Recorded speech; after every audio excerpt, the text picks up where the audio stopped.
Hello everyone, I hope आप सभी अच्छे होंगे और अपनी पढ़ाई भी अच्छे से कर रहे होंगे। तो मैं तो मेरा हेल्थ जैसा कि कल ठीक नहीं था, लेकिन आज मैं बहुत बेटर फ़ील कर रही हूँ और मैं मतलब ठीक है, अच्छा फ़ील कर रही हूँ। आज मैं पढ़ सकती हूँ, ऐसा है। तो लाइब्रेरी पहुँच के सबसे पहले मैं अपना टू डू लिस्ट डिसाइड करती हूँ। टू डू लिस्ट में आज मेरा था कि मुझे वर्ल्ड जियोग्राफी कंप्लीट रिवीजन करना था और देन मेरा जो पीछे का इंडियन जियोग्राफी थोड़ा पोर्शन बच गया था उसको भी कंप्लीट करना था। और फिर उसके बाद डेली का जो मेरा करंट अफेयर रिवीजन रहता है वो करना था।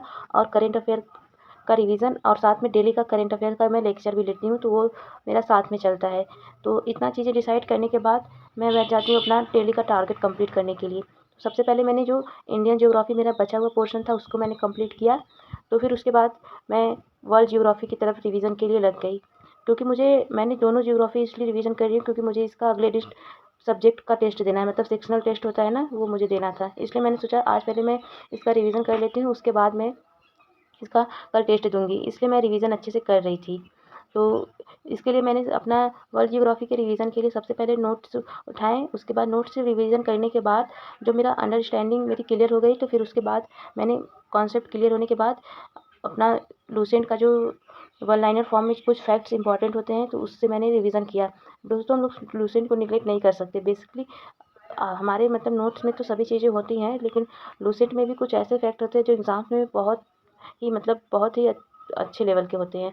तो मैंने लूसेंट से भी रिवीजन किया ताकि मैं अगले दिन जब मॉक दूँ तो मतलब मॉक अच्छे से मेरा रहे। तो इसलिए मैंने आज दोनों वर्ल्ड जियोग्राफी और इंडियन जियोग्राफी का फुल रिवीजन कर लिया है, ताकि नेक्स्ट डे जब मैं अच्छे से मॉक टेस्ट दे पाऊँ। क्योंकि मॉक टेस्ट अभी मैंने पूरा फुल भी दिया है और अब मैं सेक्शनल देना भी स्टार्ट कर दी हूँ। मतलब मैंने पहले फुल मॉक दिया था, उसमें मुझे पता चला कि मेरा कौन कौन सा पोर्शन वीक था। तो मेरा पहले मेजरली साइंस वीक था, तो मैंने साइंस का फिर रिवीजन करके साइंस का सेक्शनल मॉक दिया। फिर मुझे थोड़ा जियोग्राफी में डाउट था, मतलब जियोग्राफी में मेरा बहुत ठीक ठाक था, लेकिन मैं जियोग्राफी का भी मैंने मॉक नहीं लगाया था सेक्शनल वाला। तो मैंने जियोग्राफी का सेक्शनल मॉक लगाने के लिए रिवीजन करना स्टार्ट कर दिया। तो इसी तरह मैं अभी सब्जेक्ट सेक्शनल मतलब सारे सब्जेक्ट का मॉक टेस्ट देने के बाद फिर उसके बाद फिर से फुल मॉक देना स्टार्ट कर दूँगी। क्योंकि अभी मेरा काफ़ी दिन से मॉक टेस्ट मतलब रुका पड़ा था, मैं नहीं दे रही थी क्योंकि मेरा हेल्थ भी नहीं सही था और मुझे थोड़ा रिवीजन भी अपना कंप्लीट करना था। इस वजह से मैं मतलब मॉक नहीं दे रही थी, क्योंकि मॉक देने का मतलब है कि उसको अच्छे से एनालिसिस करना। और 2 घंटे का मॉक रहता है और 2 से ढाई घंटे या 3 घंटे तक लग जाते हैं हमें एनालिसिस करने में। तो इसीलिए अभी मैं मॉक नहीं दे रही थी।